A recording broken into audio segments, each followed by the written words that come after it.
Hello everyone, আসসালামু আলাইকুম। এখন আপনারা যেটা দেখতে পাচ্ছেন সেটা হচ্ছে একটি কামিজ। আর এই কামিজটি কিন্তু অনেক বেশি সুন্দর, আপনারা দেখতে পাচ্ছেন।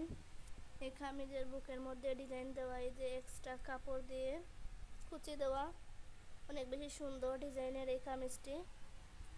এটা হচ্ছে সুতির প্রিন্টের কাপড় দিয়ে তৈরি করা কামিজ।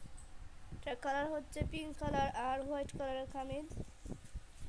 কামিজটির হাতা হচ্ছে ফুল হাতা, আপনারা দেখতে পাচ্ছেন। আর হাতার মধ্যে একটি ডিজাইন দেওয়া আছে, আপনারা দেখতে পাচ্ছেন। এই যে বোতাম দিয়ে ডিজাইন দেওয়া, সাইডে হচ্ছে ফাড়া। এই কামিজের কাপড়টি কিন্তু অনেক বেশি সুন্দর, আর এই গলাটাও কিন্তু অনেক বেশি সুন্দর। এই যে গলার মধ্যে ডিজাইন দেওয়া আছে, আপনারা দেখতে পাচ্ছেন। এটা হচ্ছে একটি ডিজাইন গলা, আর গলার মধ্যে পিছন দিকে কলার দেওয়া আছে। অনেক বেশি সুন্দর এই কামিজটি।